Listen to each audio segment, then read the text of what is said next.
Next topic जो हमने discuss करना है that is a respiratory tree. अब रेस्पिरेटरी ट्री बेसिकली आपका पूरा पाथवे है जहाँ से एयर एंटर होती है और लंग्स तक जाती है और वहाँ पे एक्सचेंज होकर फिर उसी पाथवे से वापस बाहर निकलती है। That is the respiratory tree.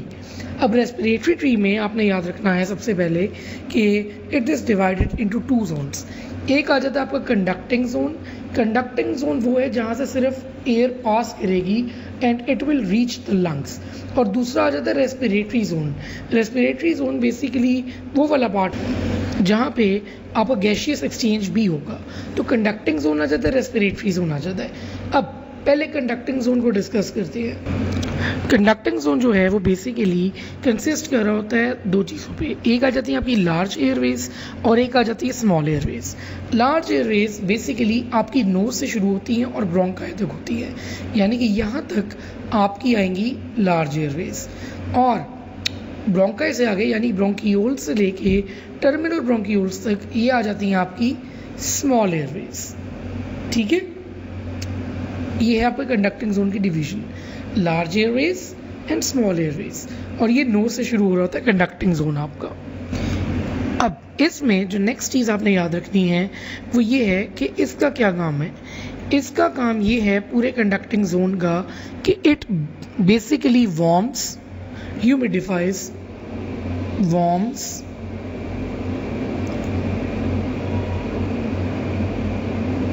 ह्यूमिडिफाइज and filters air. ठीक है, यानी कि इसने बेसिकली एक्सचेंज में काम नहीं करना है इस पूरे कंडक्टिंग जोन ने।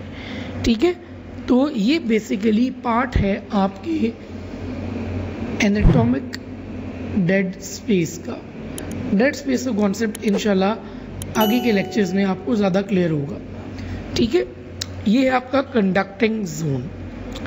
उसके बाद चलते हैं हम रेस्पिरेटरी जोन। लेकिन रेस्पिरेटरी जोन में जाने से पहले कंडक्टिंग जोन में एक चीज़ आपने याद रखनी है कि जो टर्मिनल ब्रोंकियोल्स होते हैं ये बेसिकली जगह है जहाँ पे लीस्ट एयरवे रेजिस्टेंस होती है। ये MCQ बार बार पूछा गया है। उसके बाद आ जाता है आपका रेस्पिरेटरी जोन। अब रेस्पिरेटरी जोन मैंने आपको बताया है कि वो दो पार्ट्स में डिवाइडेड है। एक आ जाता है आपके रेस्पिरेटरी ब्रोंकियोल्स और एक आ जाते हैं आपके एल्वियोलर सैक्स। ये बेसिकली पार्ट होता है लंग पैरेन्काइमा का, और इसने पार्टिसिपेट करना होता है गैस एक्सचेंज में। अब इसमें जो चीज़ें आपको याद होनी चाहिए वो ये होनी चाहिए कि सीलिया कहाँ तक है। सीलिया बेसिकली वो हेयर या टफ्ट लाइक चीज़ होती है जो म्यूकस को ऊपर प्रोपेल करती है।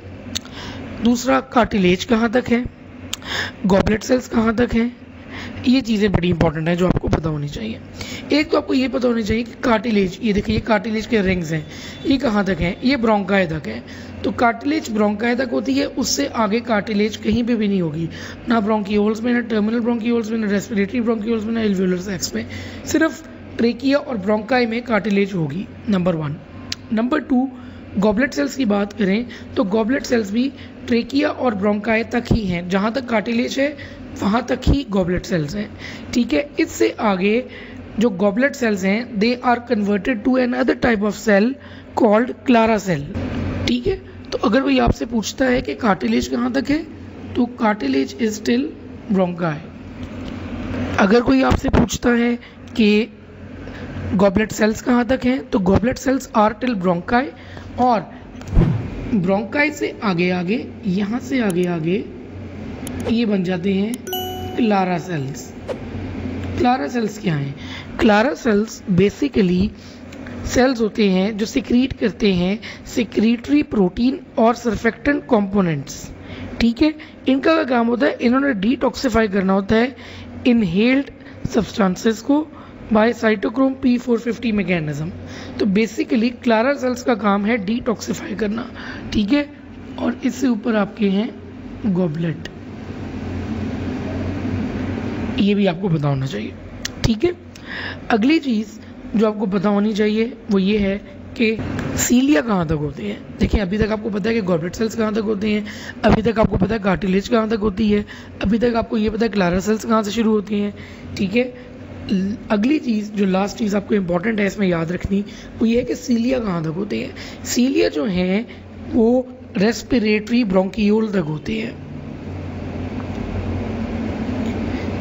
यहाँ तक सीलिया होते हैं, ठीक है। हर जगह पे सीलिया होंगे, सिर्फ एल्वियोलाई में नहीं होंगे, ठीक है। तो ये भी चीज़ एक याद रखनी है आपने, ठीक है।